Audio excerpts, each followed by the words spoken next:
Well, joining us from Luthuli House's ANN7 resident analyst Sifiso Mahlangu.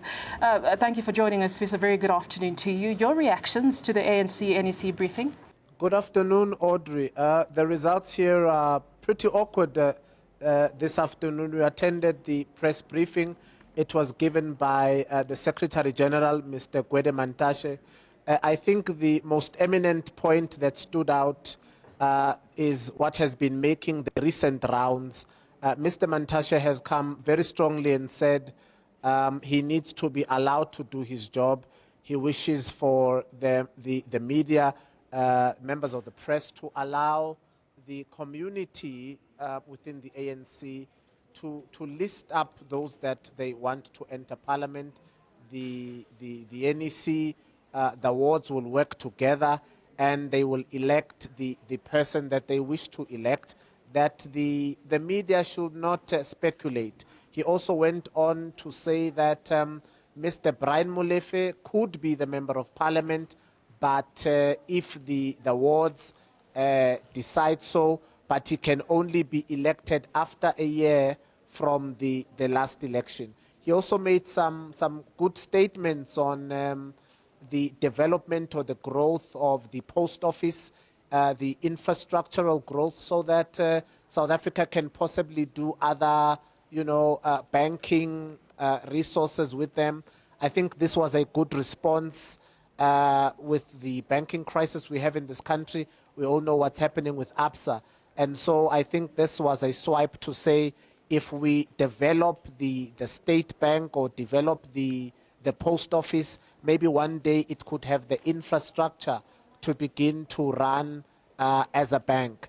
But what came very interesting this afternoon, Audrey, was Mr. Mantashe's report on the paid Twitter or the debacle of Mr. Shaka Sisulu.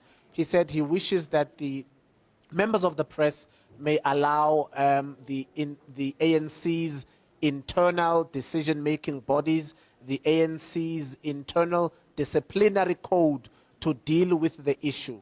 He also responded to journalists and said the ANC will not have a press conference on the results of that meeting.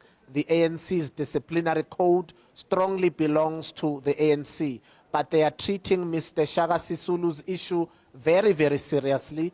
Mr. Mantashe also went on to say they will report if there is a need to, but they are addressing it within the party channels, and members of the press should allow them to do their job.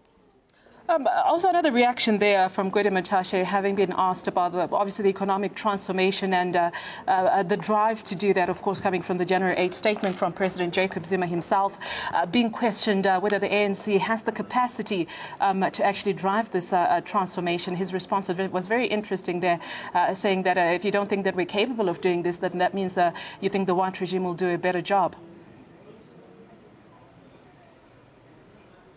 Well, I think this is a radical time in this country.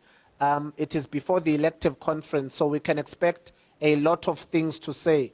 But from an analytical point of view, it's very clear to us that Mr. Mantashe was lingering or highlighting on the January 8th statement of President Jacob Zuma. Of course, it would be difficult to come out and address white monopoly capital. I just had a conversation with Ms. Kuselo, who's also the spokesperson here. And they were very vocal to say they do support Mr. Pravin Gordhan because he's a tried and tested member of the ANC, but they still want to stand against white monopoly capital. And so Mr. Mantashe was also addressing the need for radical transformation, particularly at SOEs. He did not give definite signs of how they would address that, those mechanisms that would be used. But it does sound like the party has taken an aggressive approach to deal with white monopoly capital and to deal with the issue, the long-awaited issue of radical transformation.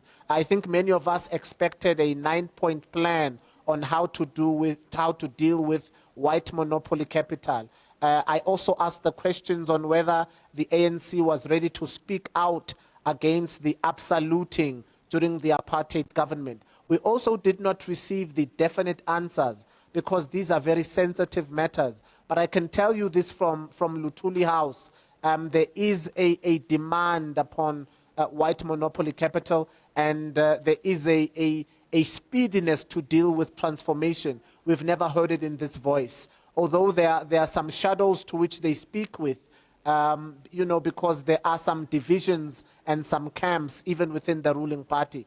But there is an approach, particularly after January 8, to deal with white monopoly capital and to address the issue of radical transformation. I think if there's ever been a time to deal with radical transformation, the ANC has taken itself up, and this is the time in 2017. Absolutely. Sifiso, just going back to the former Eskom CEO, Brian Molefe, him not being on the list that's being sent to Parliament and possibly becoming the finance minister. What is your reaction to that? Well, Mr. Mantashe was clear to say, Audrey, the ANC works like this. The provinces or the branches write a person's name on the list. And if there's someone leaving Parliament in Cape Town, and the branches or the provinces desire Mr. Brian Molefe and his name is on the list, they can then take him to Parliament. But he cannot jump the queue. That was the word from Mr. Mantashe. They cannot just wake up and take Mr. Molefe to Parliament. That is contrary to the statements that we've seen this weekend in the media. He also came out to say if the list is depleted and they've taken all the candidates they desire to send to Parliament, then Mr. Molefe can go to Parliament. But he cannot jump the queue because he is Brian Molefe. I asked a question to Mr. Mantashe, and I said, so what is your personal feeling on Mr. Brian Molefe going to Parliament? And he responded to me and said, feelings don't enter this matter right now. They have to follow due process. So his name must be on the list first. After his name is on the list, then maybe he can begin to feel something. There was a swipe because you remember in the past we've learned that Mr. Mantashe has spoken to the secretary and said he does not like for Mr. Brian Molefe to be on any list, and this talk should stop making the rounds. But of course the media will not stop this speculation because there's a call for Mr. Brian Molefe to come and take the office of the finance minister. The finance minister has been through rather some assault lately. Many are calling him the cadre and the vanguard of white monopoly capital. Some are really come against him to say he is conflicted because he owns shares in some of the banks and these institutions, and that's why he cannot act against ABSA, because even he was involved, and Mr. Brian Molefe would be the perfect candidate. But Mr. Mantashe today said that cannot happen right now. He did not say, however, that Mr. Brian Molefe would not be a member of Parliament. He just said the ANC should follow due process, and due process needs to be awaited. But it has happened in the past. I hasten to add, Audrey, that people who are not in any list have become members of Parliament. And it has happened in the past that people who did not come from the provinces made it as members of Parliament. So the buck may stop here for now. But if it is the NEC decision, or if it is the decision of the top six, then Mr.